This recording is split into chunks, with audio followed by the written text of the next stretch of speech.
A lot of news coming out this morning regarding the ongoing tensions between the U.S. and Iran. After evacuating their embassy in Baghdad in the last week, the U.S. fears seem to be somewhat justified. A lone rocket was fired into the green zone, which, for those of you who don't know, that's an area in Baghdad where there is a lot of government presence and, of course, U.S. presence. And, of course, since this rocket was fired into the green zone, it was by default in the proximity of the U.S. Embassy. Now, this rocket did not hit the U.S. Embassy.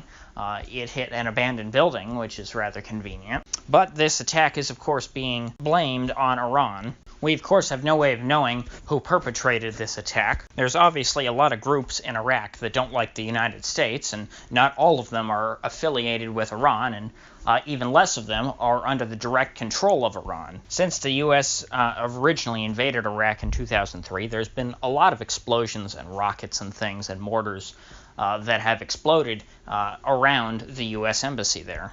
But since this particular rocket happened to be launched during a time in which there was a lot of tension between the U.S. and Iran, that, of course, is being blamed on them. Even though plenty of the Sunni groups, say Al-Qaeda or ISIS, have a much greater incentive to fire rockets or mortars at the U.S. Embassy, hoping to get the U.S. wrapped up in a conflict with Iran, since Iran and the U.S. are both enemies of Al-Qaeda and ISIS. As of yet, however, the war propagandists in the media are not really considering that to the extent that this story is being covered at all. Now, fairly soon after this attack near the U.S. Embassy occurred, Trump tweeted at Iran and said that if they try and threaten the U.S. again, it will mean the end of their country.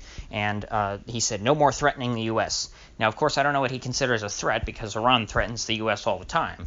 I don't know if he means literally threaten our security, or if perhaps he was just referring to little pot-shot terrorist attacks like the one that happened in Baghdad yesterday. This tough rhetoric is really backing the President Trump into a corner, considering that every day it seems there's more and more of these little attacks that people are still tying somewhat disingenuously back to Iran with little to no evidence. I'm sure it looks to many of the war hawks in the media that Trump is letting the Iranians get away with whatever they want. But I will say, thankfully, it seems that there's a bit more skepticism of a war with Iran than there was, say, of a war with Iraq in 2003. Perhaps that's just because there's so many people that in the media who hate Trump. But whatever the reason, I'm glad to see at least some skepticism. Now, later last night, there was another series of attacks that are also being pinned on Iran, and that was when the Houthis apparently started launching missiles into Saudi Arabia. They apparently launched a few missiles at the Saudi Air Force base in Zaif, I believe that's how you say it, and also at the city of Jeddah. This, of course, I think is pretty tough to tie back to the Iranians, considering that the Houthis have been fighting a war with Saudi Arabia for years now, and have been and of course the Saudis are being supported in that effort by the U.S. So it would be ridiculous to consider this to be an act of Iranian aggression when the Houthis are defending themselves against an invasion by Saudi Arabia. Anyone trying to use any attacks by the Houthis on Saudi Arabia as some kind of a justification to go to war with Iran is either dishonest and a bloodthirsty war hawk, or they're a complete idiot. There's no way that you can look at the genocide in Yemen, the complete one-sided war that the Saudis are waging on the poor people there, not just the Houthis, but pretty much everyone, and somehow come to the conclusion that the Houthis are the big bad aggressors. Now, the last interesting and somewhat positive bit of news about Iran today is that there seems to be some chatter going on between Iran and Oman this morning.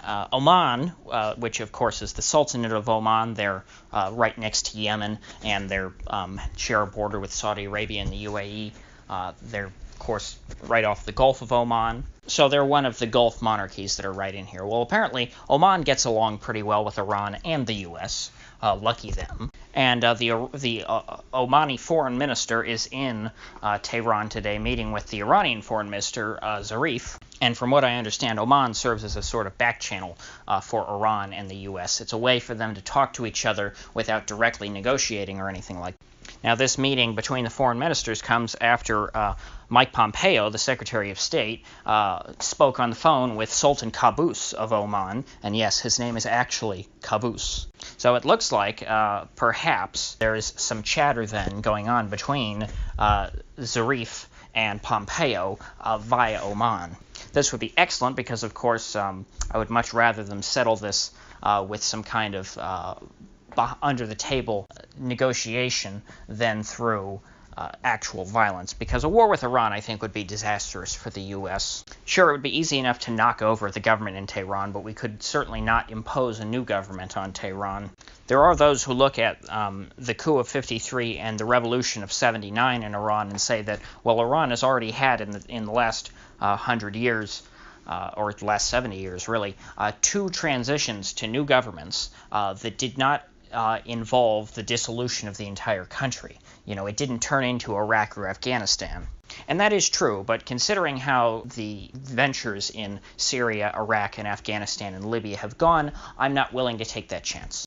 Now, one more interesting note that is apparently is good news for us on the peace side is that according to Kurt Mills, who is of, I believe, The Spectator now, he used to write for the American Conservative magazine. He's a very good reporter on foreign policy news. He apparently, it is his perspective, that in the future, Mike Pompeo, the current Secretary of State, plans to run for president. He thinks that he will be a very serious contender for president.